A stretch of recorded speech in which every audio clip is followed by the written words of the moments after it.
நேர்மையுடையோர் தம் நம்பிக்கையினால் வாழ்வு அடைவர். இது இயேசு கிறிஸ்துவுக்குள் பிரியமான என் சகோதர சகோதரிகளே, இந்த நிமிட நட்சத்திற்கு இயேசுவின் நாமத்தில் நான் உங்களை அன்போடு அழைக்கிறேன். நேர்மையுடையோர் தம் நம்பிக்கையினால் வாழ்வு அடைவர். நேர்மையான மனுஷன், நீதியான மனுஷன், உண்மையான மனுஷன், அவர் கடவுள் மீது ஒரு நம்பிக்கை வச்சிருப்பார்ல, அந்த நம்பிக்கை தான் அவனுக்கு நிலை வாழ்வையும் நிறை வாழ்வையும் கொடுக்கும் என்று சொல்லுகிறார். நற்செய்தியை நம்பும் ஒவ்வொருவருக்கும் அந்த மீட்பு உண்டு. மீட்பு தான் அந்த நிலை வாழ்வு.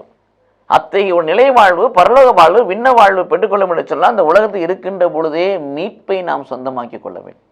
மீட்பரை நாம் சொந்தமாக்கிக் கொள்ள வேண்டும். இது இயேசு கிறிஸ்துவுக்குள் பிரியமானவர்களை எபிரேயர் 11:6 வாசிக்கிறோம்.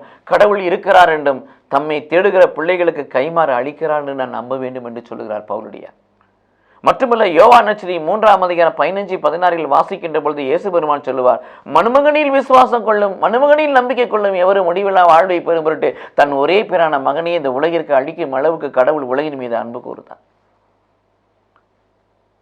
ரெண்டுமே சொல்லக்கூடிய ஒரே ஒரு விஷயம், கடவுள் மீது, கடவுளுடைய மகனாகிய ஆண்டவராக இயேசு கிறிஸ்து மீது மட்டும் நம்பிக்கை விசுவாசம் உள்ளவர்களாய் நாம் வாழ்ந்தோம் என்று சொன்னால் நம்மால் நற்செய்தியை நம்ப முடியும்.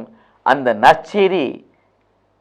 நற்செய்தியினால் வருகிற நம்பிக்கை இவ்வுலகில் ஒரு நிலை வாழ்வையும் மறு உலகில் நிறை வாழ்வையும் கொடுக்கும்.